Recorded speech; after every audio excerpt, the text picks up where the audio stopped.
Aurélien Pradier, pardon, député du Lot. On en discutait avec Yves Géco il y a quelques instants de cet aspect, la souveraineté. Comment est-ce que vous voyez l'évolution de cette souveraineté industrielle en France dans les prochaines années, notamment en ce qui concerne l'énergie, la défense et puis aussi les nouvelles technologies? D'abord, c'est absolument capital qu'on puisse réinstaller cette notion de souveraineté au cœur de tout le débat politique que nous avons dans notre pays. Après, en parler c'est bien, faire c'est autre chose. Et la vérité c'est que nous avons des décennies de retard avec une rupture qui n'était pas seulement une rupture économique, mais aussi une rupture idéologique. Et je veux insister sur ce point. Il faut comprendre ce qui s'est passé comme basculement dans une nation comme la nôtre, comme principalement dans beaucoup d'autres pays d'Europe depuis près de 15 ans. Bon, on s'est dit que, et une idéologie s'est dit que produire, qu'avoir des usines, avoir un acte productif était presque devenu un gros mot. Et on a confié à beaucoup d'autres pays du monde, y compris à l'autre bout du monde, le soin de produire à notre place. Les coûts étaient plus bas, les produits étaient de moins bonne qualité mais de plus grande consommation, etc. etc. Et mesurons aujourd'hui que la situation internationale devient beaucoup plus dramatique et beaucoup plus dure, à quel point cet abandon progressif depuis près de 20 ans de ce qu'a été notre force productive, pour des raisons parfois très politiciennes, a aujourd'hui produit une situation de dépendance de notre pays à l'égard de tous les autres pays du monde, et notamment à l'égard de pays qui ne nous veulent pas du bien. Et on est en train de redécouvrir à quel point la production industrielle, pas seulement celle de la défense, toute la production industrielle, même la production agricole, sont des éléments fondamentaux de l'indépendance d'une nation.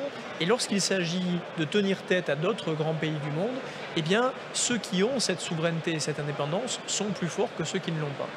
Alors justement, c'est un défi majeur, on le voit en ce moment entre les États-Unis et l'Europe. Quel rôle peuvent jouer justement les industries dans ce processus de réindustrialisation de la France? Ce que je vais vous dire va vous paraître un peu peut-être poétique ou déconnecté des réalités, mais je veux le dire parce que c'est très important.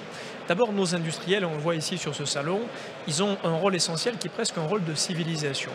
Moi, je considère qu'une nation comme la nôtre, qui est devenue de plus en plus une nation tertiaire, seulement de services, a perdu une partie de son âme en abandonnant une partie de son industrie. L'industrie, on le voit ici, c'est une partie de l'âme d'une nation et d'un pays. Ça dit quelque chose aussi du rapport que l'on a entre les générations, de la transmission, du temps long, du métier, etc. etc. Et c'est là que je dis que peut-être ce que j'évoque est un peu poétique ou un peu déconnecté du concret, mais c'est très important.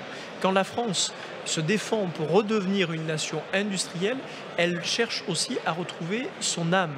Et cette âme-là, presque de civilisation, c'est absolument fondamental. Le deuxième sujet, c'est comment la force publique réinvestit le champ de l'industrie. Non pas pour bloquer en permanence telle ou telle innovation, mais là aussi pour soutenir, pour créer des usines nouvelles. Au fond, si on prend l'exemple américain, parmi tout ce qu'il y a à en retenir, c'est que lorsque les Américains font un choix d'orientation industrielle, et ce n'est pas seulement le cas de Donald Trump, c'était le cas de M. Biden aussi, la force publique vient investir massivement pour trouver des terrains, des espaces, de la capacité d'innovation, injecte de l'argent public, non pas pour créer une dépendance du privé vis-à-vis du public, mais pour permettre de faire des bonds de technologie. Puis un dernier sujet, plus d'actualité. C'est qu'aujourd'hui, tout ce que l'industrie civile est capable de développer en termes d'innovation va être extrêmement précieux à notre industrie militaire. Par le passé, c'était plutôt l'inverse. L'industrie militaire faisait du transfert de technologie vers le civil.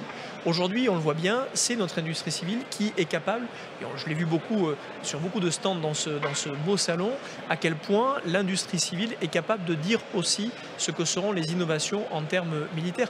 Tout ça se tient profondément. Et donc, pour répondre à votre question, il faut à la fois un message politique clair. Oui, nous aimons l'industrie et nous voulons des usines et de l'industrie et de la production dans notre pays. C'est pas rien de le dire, parce que certains pensent exactement l'inverse encore.